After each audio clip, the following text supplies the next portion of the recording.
بینەرانی خۆشەویستی تلویزیۆنی کۆمەڵە و کاتتان باش. زۆر خوشحاڵم بۆ ئەوەی جارێکی تر دێمەوە خزمەتان لە بەرنامێکی تری دیالۆگدا. ئازیزان، بەرەوپیری ڕۆژی کرێکارە چین. ڕۆژی کرێکار فقط گرتنی مەراسم و ڕێژەی کرێکاری نییە، بەڵکو فعالینی کرێکاری هەڵسوڕاوانی کرێکاری هەوڵەدەن ئاوەڕێ بدەنەوە لە ڕابردوو و لێکی بدەنەوە کە مەبارزاتی ساڵی ڕابردووی کرێکاری کێشەکانی چۆن بووە، وەزیەتی لە چیا بووە و لەوە نەتیجە بگرن بۆ بتوان بەرەو پێش بچن و مەبارزاتیان بەرەو پێش ببن. بۆ مەبەستە داوامان کردووە لە هاوڕێ ئەسرینی قادری، هەڵسوڕاوی سیاسی و ئەندامی حزبی کۆمونیستی ئێران. هاوڕێ ئەسرین بەخێربی بۆ بەرنامەیە. زۆر سپاس هاوڕێ مەحیا بۆ داوەتیەوە و ڕێز و سڵاوم هەیە لە خزمەت بینەرانی عەزیزیش. زۆر سپاس. هاوڕێ ئەسرین، ئێمە ئەگەر ئاوڕێ بدەینەوە لە ساڵی ڕابردوو وەزیەتی چینی کرێکار لە ئاستی ئێراندا وەتوانین لە کوردستانی شاباسی بکەین چۆن بووە؟ خب هاوڕێ مەحیا، منیش پێم خۆشە پێش هەموو شتێک کەڕاکە بۆ خۆشتان باستان کرد بەرەو پیریەکی ئەیارە ڕۆین و لە ڕابردە لەگەڵ تایبەتمەندی ئەم ڕۆژە چەند جملەیەکتان عەرز بکەم. خب لەم ڕۆژە کرێکاران لە سەراسەری دنیا با تەوجو بە ئەو ئاگاهیە تەبەقاتیە کە هەیەە بە شکڵێکی یەکپارچە، بە شکڵێکی مشتەرەک تێنە سەر شەقامەکان، تەزاهورات و میتینگەل سازمانەدان و ئەمە لە بەتنی خۆی من پێم وایە شتێکی زۆر زۆر جوان و هاوبەستگیەکی بەسڵاح بینە الملەلی لە بینی کرێکارانی دنیا نیشانەدەن. یانە ئەگەر چاو لێ بکەیت لەم ڕۆژە شتێک بەناو نژاد و ڕەنگ و جنسیەت و مەرز و ئەم شتانە مانایەکی نییە، شتێکە بەرچاوە و ئێمە ئەیبینین یەکدەنگی و یەکپارچگیەکە کە لەسەر شەقامەکان ئێمەی بینین و هەر تەیف و گرایشێک شعار و پەرچەمی خۆی هەیە. تەبان ئەمەش ئەزانین کە جونبشی کرێکاری لە تەواوی دنیا نەتەنیا ئێران ئەنوا و ئەقسامی گرایشی تێدایە، بەڵام هەروە کەوتن نقطە قووەتی ئەم ڕۆژەوە تایبەتمەندی ئەم ڕۆژە لە هاوبەستگی و پێکەوەبوونە کە ئەمە بۆ خۆی یەکێک لە ئەو خاڵانەیە کە جونبشی کرێکاری و فعالینی ئەم ئەرسەیە بۆ خۆیان باش ئەزانن کە یەکێک لە سەرەکی ترین خصلەت هەیە کە ئەبێ ئەم جونبشە بیبێت. بەڵام خۆ بەداخەوە لە ئێران ئەم ڕۆژە نەتەنیا بە ڕەسمیەت ناناسرێ، بەڵکو ئەسڵان بە شێوەهایەک تر تێن ئەم ڕۆژە ناو لێ ئەبەن، یا چوزانم تحتە ناوهایەک چوزان وەکو هەفتەی کرێکار و لەژێر سەیتەرەی نەهادگەلی زەرد وەکو خانەی کارگەر بەڕێوە چێت و ڕۆژی یەکی مێ تا جێگایەکە بکرێت سەرکوتەکرێەوە ناهێڵن هیچ گونە مەراسمێک تحت ئەم ناوە بەڕێوە بچێت. بۆخۆتان زانین کە ئەکسەر فعالینی کرێکاری شەر لە نزیکی ئەم کاتانە حزارەکرێن بۆ ئێتلاعات یا زیندانیەکرێن. بەرحەڵ منزوورمەوەیە کە ئەم ڕۆژە لەلایەن جمهوری ئیسلامیە بە ڕەسمیەت ناناسرێت و هەمیشە دژی بووە، بەڵام خۆشبەختانە هەموو ساڵێک کەڕاک خۆشتان باستان کرد تحت هەر شرایەتێک بووێ، حتا گەر فەزا و ئەوزا ئەحواڵێکی ئەمنیەتی بووێت لە مەرکەز شارەکانەوە یا لە خیابانەکانە گیریاگە یا اینکە ئیکتفا کریاگە بە شعارنویسی و تراکت و یا لە شوێنهایەک لە ئەطرافی شارە هاتوون ئەعلامی هاوبەستگی و ئەعلامی وەفاداری خۆیان بە جونبشی کرێکاری و پەیمان نوێکردنەوە و دژ بە جنایەت هەیە کە ئەم سیستەمە بە تەبەقەی کرێکاری تەحمیل کردووە نیشان بدەن. بەرحەڵ من پێم وایە کە یەکی مەی تایبەتەن لە ئێرانە لە ناو تەبەقەی کرێکارە شناختە شدە سەر لە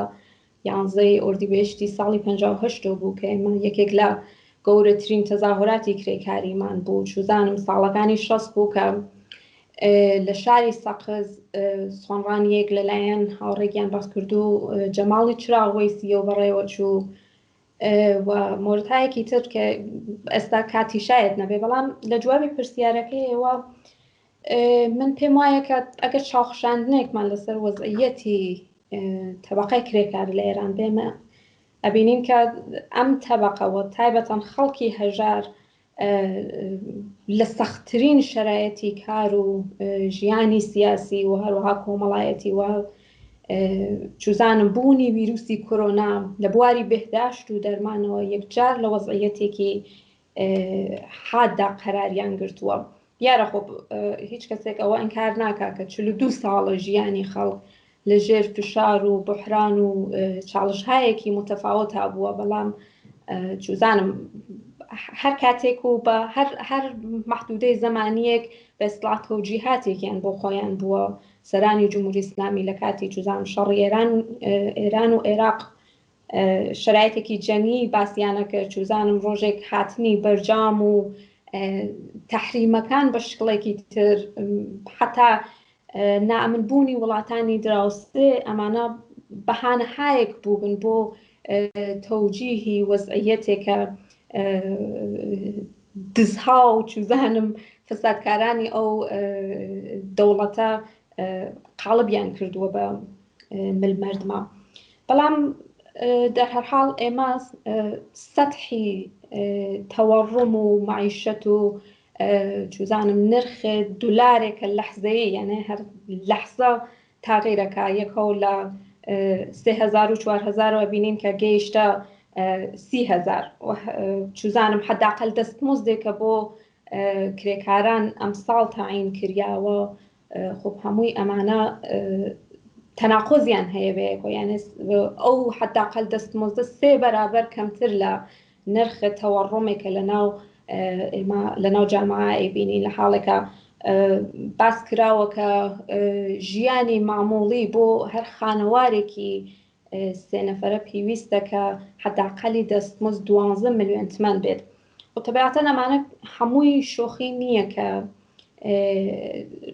بینین باوجودی ویروسی کۆرۆنا، باوجودی ئەو هەموو قەیرانەکە هەیە، ئێمە شاهدی نزیک بە 2000 ئاعترازی کرێکاری لە ئێران بووگین.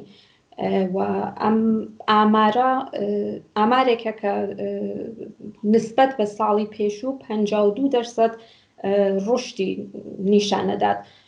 ڕۆژ نەبووە کە ئێمە ئەخباری ئاعترازات لە بەشە جۆرە و جۆرەکانانە بیسین، هەر لە ڕاهەنی شرکەت‌های ڕاهەنەوە، هەر لە شارەداریە و چوزانم شرکەت نافت، پتروشیمی، بازنشەستەکان، ماڵباختەکان، پەرستەران و معلمین. بە نظر من ئەمە زۆر ئستثناییە، یعنی ئێمە حاڵەتە لە وڵاتانی تر ئێمە نایبینین. یعنی من بۆ خۆم شاهدی هیچ شاید لێرە و لەوێ، بەڵام بەو شکڵە ئاعترازات و اعتصاباتێک لە تێی ساڵ گوزەشتە بە وجودی ویروسی کۆرۆنا نەبووگین. حتا خود سەران جمهوری ئیسلامیش اعترافەکەن کە اعترازاتی کرێکاری وجودی هەیە و ئەم اعترازاتە ڕۆژ بە ڕۆژ ڕەونەق ئەگرێ و هەروە کەوتم مەجموعەیەک تەوجیهاتیان هەیە بۆ بوونی ئەم اعترازاتە، از جملە ئەوەی کە باس لە تەحریمەکانەکەن. و من شخصان پێم وایە دیارە تەحریمەکان مستەقیمەن لەسەر ژیانی خەڵک و تایبەتەن کرێکاران تاسیری بووە، بەڵام ئەمە بمانایەوە نییە کە ئەگەر ئەحیانان تەحریمەکانیش لەسەر ئێران لابچێت و بە قەوڵی خودی سەران جمهوری ئیسلامی دەست و باڵیان لە بواری اقتصادی و باز بێت، چوزانم ڕۆنەقی اقتصادی دووبارە ببێت، اعترازی کرێکاری نەمێنێت. بە بڕوای من ئەو جار کرێکاران و خەڵکی ناڕازی سەتحی مطالباتیان بە شکڵێک زۆرتر ئەڕواتە سەر و یانە داوای حەق و حقوقێکە ئەم ساڵانە لە ژێر ناوی تەحریم و بەرجام و ئەم شتانە لێیان گرتووە. بە نظر من لە سەتحێکی وەسعترا ئەو جار کرێکاران داوای ماف و داخوازی مطالباتی خۆیانەکەن. هاورە ئەسرین، من ئەوەی وا باسیەکەی کە میزانی ئاعترازات لەناو کۆمەڵگەدا بە تایبەت کۆمەلگای کرێکاریە هێزگار لە ئاستێکی بەریندا بووە، ئەوە شتێکی حەشاڵ نەگرە بە تایبەت لە ئێرانەوە هەموو مەراکزی ئەتوانم بڵێن لە هەموو شوێنێک ئاعترازات بووە. بەڵام چاوی لێەکەین لە وڵاتێکی وەکو مەسەلەن بڵێن ئاڵمان، لە وڵاتێکی وەکو فەڕەنسا یەک ئاعترازی کرێکاریە بێ زۆر سەرعی دەنگەداتەوە، بەڵام ئەم ئاعترازاتە لە ئێران بۆ شێوە نادە. ئایا ئەوە کێشەکە لە ڕاستە لەگە مەسلەی تەشەکولایە هاوبەستگی لە بینی چینی کرێکار لە ئێرانە بە دەلیلی نەبوونی تەشەکل نەیتوانیوە ئەو دەورە بژێڕێ؟ دلیلەکەی چییە؟ سەرڕای ئەو هەموو زەرفیەتە زۆرە لە ناو تەبقەی کرێکارە، بەڵام ناتوانین مەسەلەن ڕنگدانەوەیەکی وای ببینی. خب 100% هاوڕێ مەحیە، من پێم وایە ئاگاهی سیاسی کرێکاران ئەتوانێت بۆ خۆی خاڵێکی زۆر زۆر مهم بێت.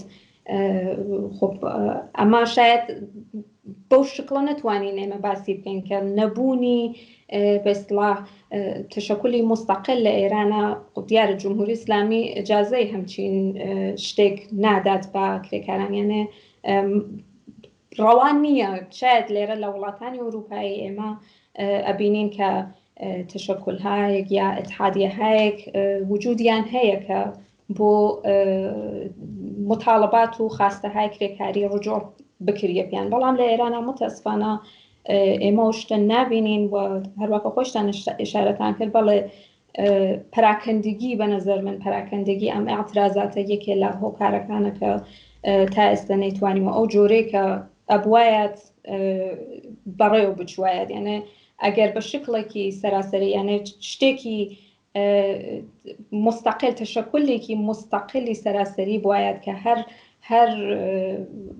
هەر تشەکلێکی منتاقەیی پێ و وەسڵ بوایەت بە نەزەر من ئەکرا سەرکەوتوتر بن لە حاڵەتی ئێستا. بەڵێ ئەو قسە دروستە، بە تۆری واقعی بەشێکی زۆر لە ئێعترازات لەسەر حقوقهای ماوەقەیە، یعنی ئەوە بە تۆری واقعی مەوزوعێکی کامڵن عمومیە لە بینی کرێکارانە. وانە لە بەشێکی کرێکاریە حقوقەکان درابێت لە بەشی کیانە درابێت، یعنی مشکلی پەرداختی حقوقەکان تقریبا مشکلی هەموو کرێکارانە. زۆر ڕاحەتەکرێ ئەو مەوزوعە بەڕاستی پێکەوە گرێ بدرێت و شوێنهای جیاواز لە مەراکزی سەنعەتی پترۆشیمیە، شرکەتی نەوتە یا ئەوانە پێکەوە یەکدەنگ بێنە سەر شەقام و داوای حقوقهای ماوەقەیان بکەن و ئەو مەوزوعە باس بکەن. مەسەلەیە کە لەیرا هەیە شەوەیە کە من پێم خۆش بوو لە ئەو ڕۆکە جەنابتان لەو بەرنامە بەشداریەکەن زیاتر ئیشارە بە وەزعیەتی ژنانی کرێکار بکەین و وەزعیەتی هەروەها لەم زەمینە کەمێک قسە بکەین. ئایا واقعاً ژنان لە مبارزاتی کرێکاریە کەمتر دەوریان هەیە یاکو هۆکارەکەی چییەوە بەو شێوە کەمتر دیارن و باس لە مبارزاتی ژنان کەمترە کرێت لە جنبشی کرێکاریە؟ خب هاوڕێ مەحیە، من کورت جوابێک بدەمەوە. ڕاستیەتی چا جنبشی کرێکاری لە ئێران چا شکلی بازاڕی کار لە ئێرانە پیاوانەز متاسفانە، بەڵام ئەگەر بین و لە ڕابطە لەگەڵ چوزانم مەوزوعی ژنان و وەزعیەتیان ئێمە قسە و باس بکەین، خۆمان نەزانین کە بە هاتنی هەر جۆرە بحرانێک ئەوڵین قوربانیەکان ژنان و منداڵان و قشری خوارەوەی کۆمەڵگان، و ئەگەر بە کولی باس لە تونند و تیژی بەرامبەر بە ژناکەین، خۆ باس زۆرەوە چاو لە میدیاکان و ڕۆستانە و چوزانم حتا خودی کۆمەڵگا بکەین ئەبینین کە چه سیستەمێکی مزاعاف بەرامبەر بە ژنان ئەکرێت، چوزانم هەر لە بواری اقتصادی و فەرهەنگی و بگرە تاکو و بنەماڵە و قانون و هەموو ئێمانە هەر کامیان لە شوێنی خۆیان و با تەوەجۆ بە جۆغرافیای تایبەت بە خۆیان ستەم و ئجحافاتێک بە من ژنانە ڕەوا بینن. بەڵام تایبەتمەندی ئێستا بڕوای من کۆرۆنایەکە هەروواکە لەسەر قشرهای متفاوتی کۆمەڵگا تاسیری داناوە، خۆ تەبیعەتەن لەسەر ژنانیش تاسیراتێکی بووە. پێم وایە بە هاتنی کۆرۆنا و دانانی قەرەنتینە فشارهایەکی زۆرتر بە مل ژنانەوە هەز. پێم خۆشە لەم ڕابطە تۆزێک بەحسەکە باستر بکەم. البەتە ئەمانە تەنیا من نایژم، بەڵکو بەرتەبقی ئامار و ئەرقامێکە دراوەتە دەر تونند و توێژی بنەماڵە چوزانم شکایەتایەکە لەم ڕابطەوە بووە زۆرتر بووە لەم ماوەیە. بەڵام ئێمە بینین کە بە هاتنی قەرەنتینەوە تاقیێڵبوونی مەدارس و چوزانم کودەکستانەکان بە شکڵێک مەسئولیەتی ژنان زۆرتر بووە، چوزانم مەسئولیەتی حتا تەدریسی مناڵەکان ئەکسەرەن کەوتووەتە سەر شانی دایکەکان. بۆ نمونە لەگەڵ چەند کەسێک من لەم کاتانە لە ئێرانە قسەم کرد، دایکێک زۆر گیلەمەند بوو کە کاتیان زۆر نەماوە حتا بۆ ئیستراحەتێکی سەرەتایی خۆیان. ئەیوت کە من خۆم تا کلاسی پەنجمی ابتدایی دەرسم خوێندووە بەڵام کچەکەم تا ساڵی دووەمی ڕاهنماییەوە ناتوانم من لەم زەمینەیەدا مەسەڵەن یارمەتیەکی وەهای بدەمەوە وەسعی اقتصادی ئێمەش دەستەحا نییە کە مەسەڵەن کتێبهایەکی کۆمەکی یا معلمی خصوصی بهێنینە ماڵەوە. منزورمەوەیە کە ئەرک و کاری تایبەتەن ژنانی خانەدار لە کاتی کۆرۆنا دوو بەرابەر بووە و ئەنتزاراتی پیاوان زۆرتر بووە لێیان متەسفانەوە حتا فشارهای ڕۆحیە کە بەهۆی فشاری اقتصادی لەسەر پیاوی ماڵە لەسەر ژنەکان خاڵیەکرێتەوە مثلا بۆ نمونەگەر جارەخان و پەرداخت ناکرێ یا چوزانم هیچ حەق و حقوق و پوڵێک نییە بۆ کڕینی خورد و خۆراکێک تەبیعەتەن ئەمە فشارهایەکی ڕەوانی دروستەکەوە ئەو شتانە زۆرترە بێ بەرحاڵ ئەم فەزا و ئۆزا حواڵە هەروەکەوتم مەسئولیەتی ژنانی نسبەت بە پێشووتر زۆرتر کردووە چوزانم کاری نەزافەت و مراقبەت لە نەخۆشین و منداڵەکان و ئەم شتانە طبق سنت و فەرهەنگێکە هەیە متەسفانە بە من ژنانەوەیەوە وەختێک ئێمە بینین کە مەدارس تاقیڵکریاکە یا ساعتهایی کە منداڵەکان حزورەن فیزیکەن لە مەدارستا کەمترێک حزوریان هەست خۆ کاری ژنان زۆرتر ئەبێت خۆ بەم حاڵەتە وەکو هەمیشە من لەم مدەتە چاوم لێ کرد طبق ئامارێک کە دراوە متەسفانە لە خاوەرمیانە و ئاسیام ئامارە زۆرترێکە. پێم خۆشە مەسەلەیتر لەم ڕابطەوە باس بکەمەویشەوەیە کە مربوط بە کچانێکە متەسفانە بە احتمال زۆر دوای قەرەنتینە و دوران کۆرۆنا ئیتر بۆ هەمیشە خانەدار ئەمێننەوە یانێ مەحرومە بن لە تەحسیل بە شکلێک تەحمیل ئەکرێ پیان کە ئیتر لە ماڵەوە بمێنەوە بۆ کچانێکە لە دێهاتە زۆرتر مەبەستمە ئەوانێکە لە دێهاتە هەن زۆرتر ئەم شتە تەحمیل ئەکریە پێیان چوزانم مەسەلەی حامڵەگی و بارداریەکە بە دوای ئەوە ئیتر ئەبێتە بەربەستێک وەکو هەمیشە کە دوای کۆرۆنا لە ماڵەوە بمێنەوە و خانە نشین بکرێن بۆ هەمیشە.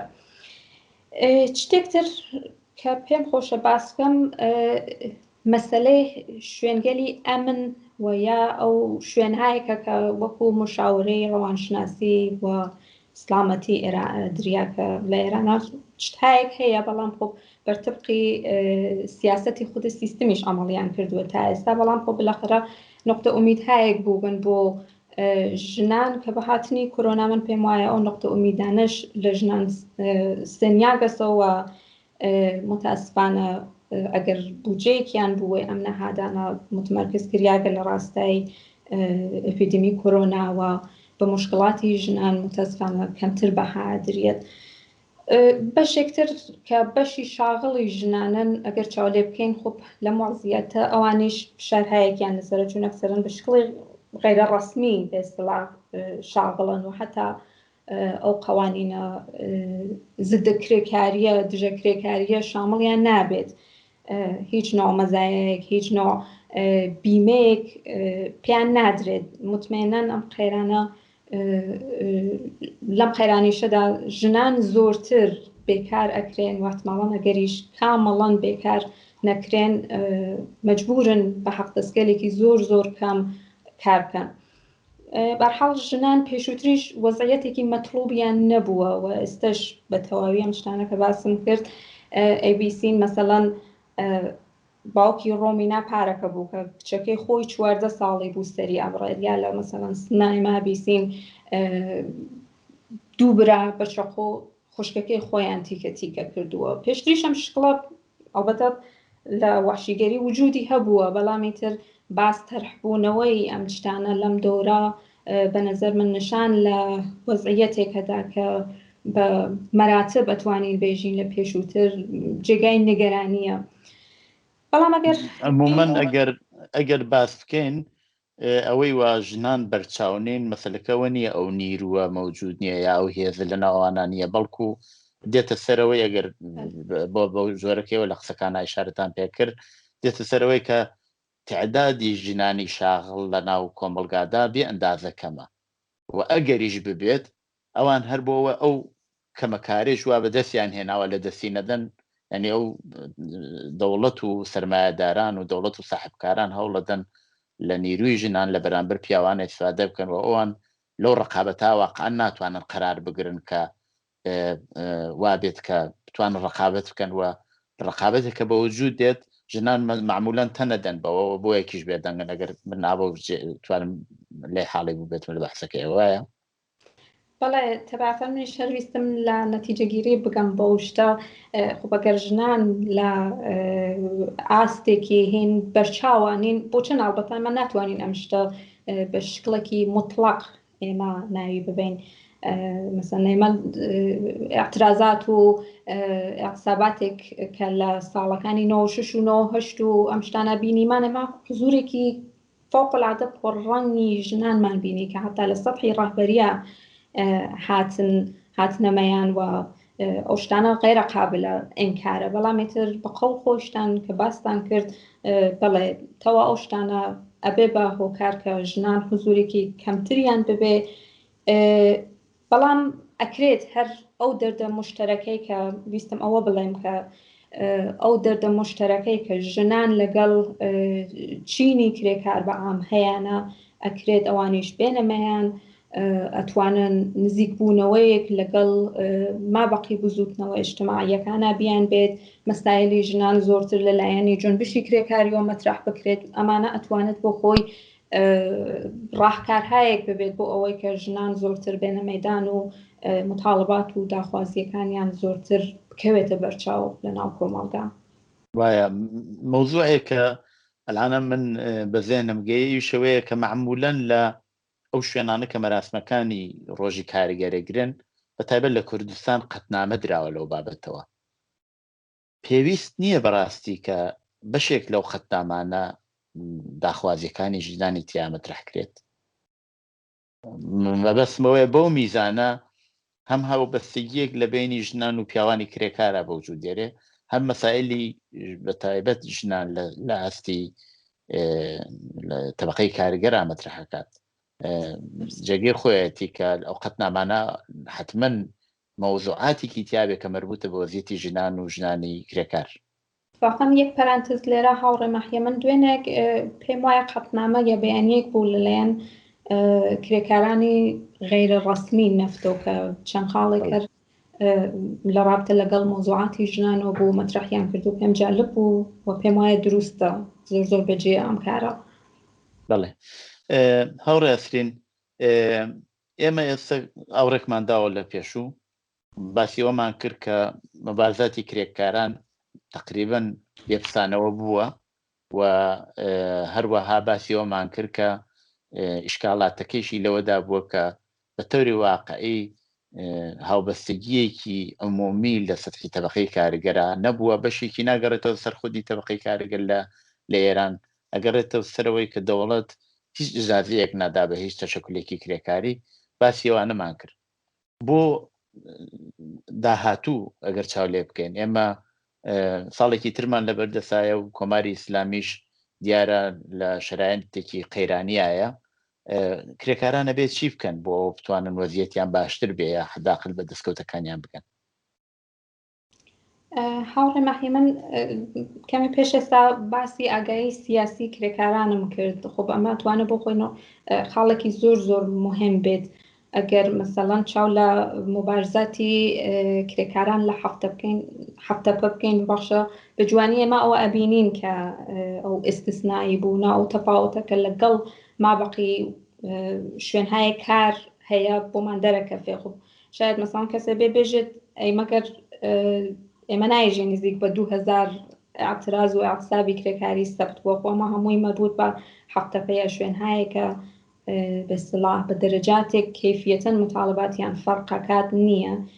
دقیقاً ئەو شتێکە من نستەگەرەکمە باسی بکەمەوە اتفاقاً ئێمە شوێنهایەک وەکو شەهرەکی سەنعاتی عێراقمان بووە، هێبکۆ جوزانم ماشینسازی تۆرێز یا مبارەکە کە هەر کام لەمانە ئامارهایەکی زۆر لە ئاعترازاتیان بە ناوخۆیانەوە سەبت کردووە، بەڵام خاستەکان ئەکسەرەن حەوڵ خاستەهایەکی معیشەتی بووە یا چوزانم هەر نەدانی حەقدەست و شتانەوە من بەنظر من لە بواری کەیفی و لەگەڵ بەستڵا شوێن هایەکە کرێکاران لە بواری ئاگاهی سیاسی و تەبقاتی و لە ئاستێکی تردان زۆر تەفاوتی هەیە هەرچەندکە باسی تەشەکولی مستەقلی کرێکاریتان کرد خۆ بەمەشە بۆ خۆی ئەتوانێت ئەمرێکی زۆر مهم بێت.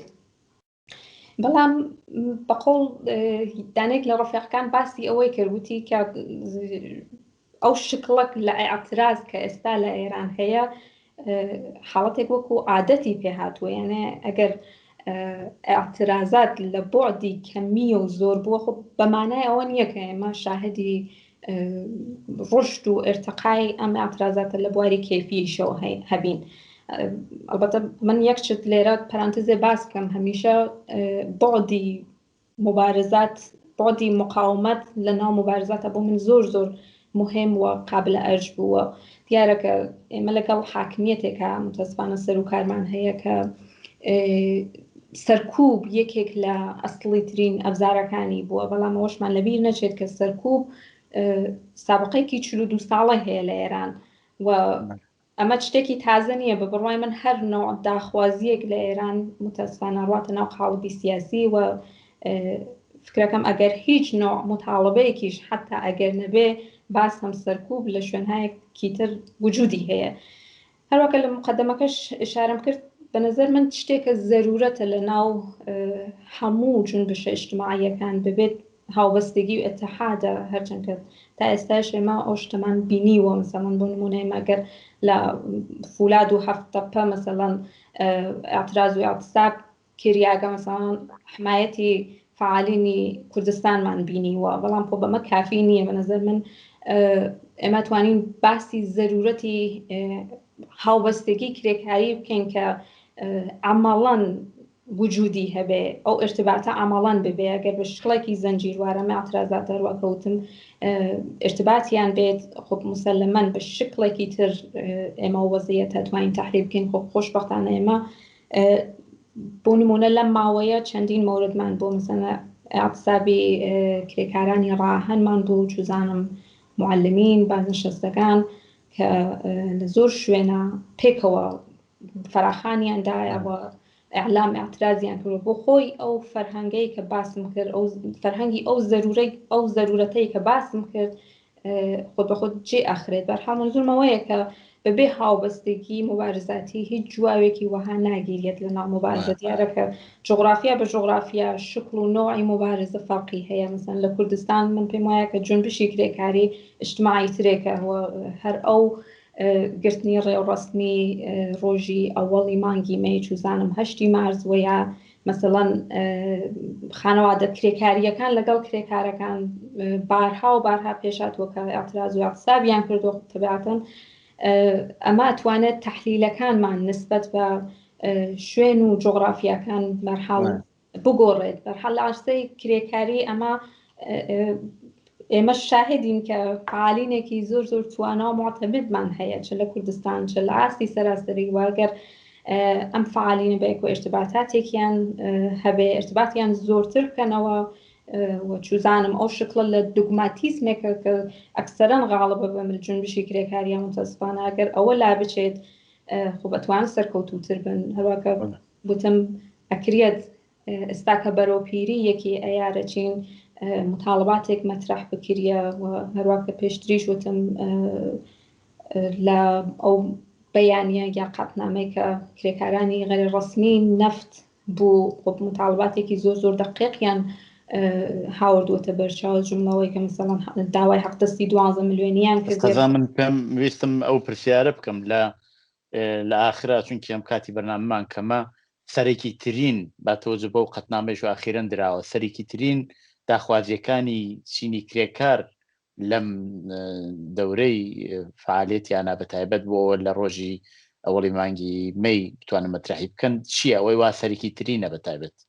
بەنظر من سەرەکیترین ئەتوانێت واکسنی ڕایگان و ئستاندارد بێکە متاسفانە لە ئێران ئێمە هێشتا ئەو شتە نبینین.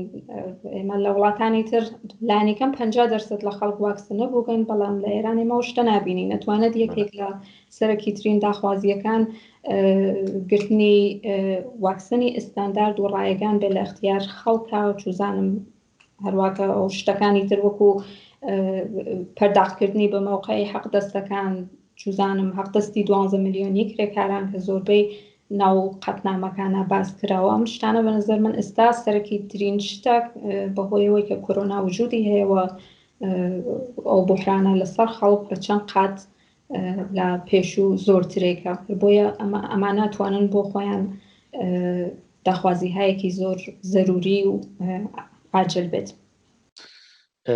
هەورە سرین زۆر سپاس بەڕاستی، هەرچەند ماوەی بەرنامەکەمان کورت بوو، بەڵام بەڕاستی بەحسێکی زۆر بەجێ و باش بوو، هەم لەسەر وەزیەتی چینی کرێکار لە ئاسی سەراسەری و بە تایبەت وەزیەتی ژنانکایەوە بە تایبەتی باسان کرد و بۆ داهاتوش باسمان لێ کرد. ئەگە قسەیەکی زیاتر هەیە هەن لە خزمەتە. زۆر سپاس، بە هیوای بەڕێوەچوونی هەرچی جوانتر و باشتر و یەکی ئەیار هیوادارمەوە شەر سەرکەوتوو بن. دەستخۆش. زۆر زۆر سپاس بۆ ئێوەش. بینەرانی خۆشەویستی تلویزیۆنی کۆمەڵا، بەم جۆرە هاتینە کۆتایی بەرنامەی ئەمڕۆی دیالۆگ. تا دیالۆگێکی تر ماڵەوە.